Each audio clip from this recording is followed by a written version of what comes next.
L'histoire du magasin, moi, comment je l'ai connu, j'étais petite fille, puis j'allais jouer dans le cour à bois. Et puis, je passais beaucoup de temps au magasin parce que toute ma famille était là. Mes grands-parents étaient au magasin, mes parents étaient au magasin. Donc, le magasin, pour nous, c'était comme une deuxième maison. On arrivait de l'école, on rentrait au magasin. Moi, dans l'entreprise, lorsque je suis arrivé en 73, il y avait mon père, ma mère, il y avait 2 employés.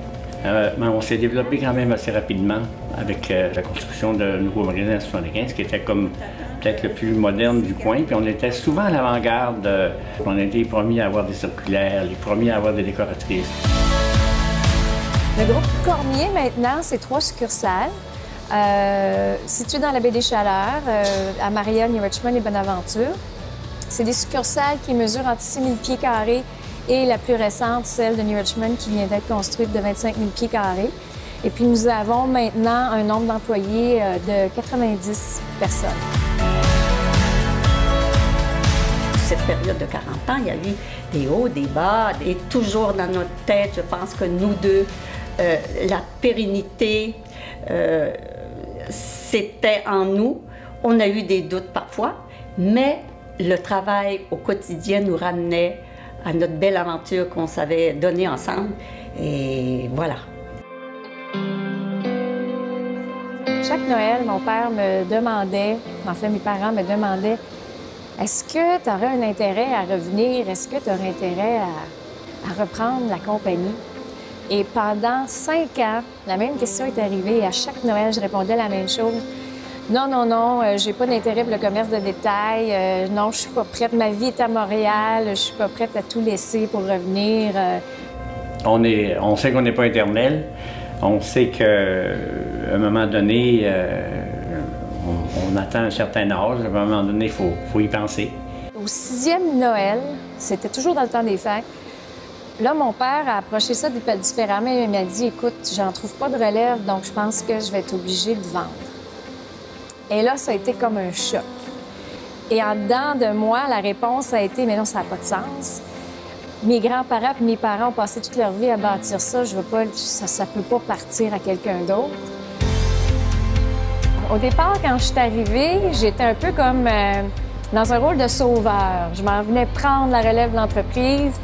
Et puis, j'ai eu comme une espèce de... Les gens étaient comme soulagés, puis il y avait une espèce de lune de miel. Donc, au début, tout était extraordinaire, les gens étaient enthousiastes. Et puis, après après avoir essayé de mettre en place des changements, après environ 2 ans, je vais être honnête, j'ai comme vécu un peu une crise de confiance. C'est pas facile, une personne qui arrive dans l'entreprise, surtout les enfants vis-à-vis les employés, ils sont tellement habitués à avoir la même direction que là, une étrangère presque arrive, mais ça se fait au quotidien. J'ai trouvé que c'était difficile de satisfaire les cédants parce que j'avais pas d'aide externe non plus pour m'aider à les rassurer. Et puis, c'est ça, vraiment, là, avoir quelqu'un qui nous accompagnerait dans la mise en place d'un plan, de s'assurer qu'on suit les bonnes étapes, de s'assurer qu'on est bien conseillé, ça serait vraiment important. L'idée de créer un programme de relève chez BMR pour ces marchands, c'est une excellente idée. On ne fait pas des relèves à tous les ans. Alors, je trouve qu'on a besoin d'aide. C'est évident qu'avec des plans ou des programmes bien définis qui nous aideraient à voir les étapes. C'est primordial que BMR accompagne sa relève d'entreprise, particulièrement les releveurs. Souvent, on arrive, on est nouveau dans l'entreprise. Je comprends qu'il y a des releveurs qui étaient déjà là depuis plusieurs années, mais moi j'étais nouvelle à l'entreprise, c'était un retour. Et puis, on est un peu démunis déjà, il faut comme se réintégrer. C'est sûr qu'on veut qu'ils soient heureux, qu'ils réussissent bien. Puis, on a mis des bonnes bases, puis on pense que ça va arriver. Moi, de revenir ici il y a 6 ans, ça a complètement changé ma vie. On dirait que j'ai réintégré un clan familial qui est plus fort. Et puis, on travaille tous avec nos forces, on se respecte beaucoup, on travaille en complémentarité. Et puis même si des fois il y a des petits accrochages, on a le sentiment qu'on peut toujours faire confiance à l'autre parce que justement, c'est la famille, puis on se connaît bien, puis les racines sont profondes. Mais moi, je suis extrêmement fière. C'est pas facile de gérer une entreprise familiale quand tout le monde travaille dans l'entreprise. Et je suis extrêmement fière de ce qu'on arrive à faire en famille.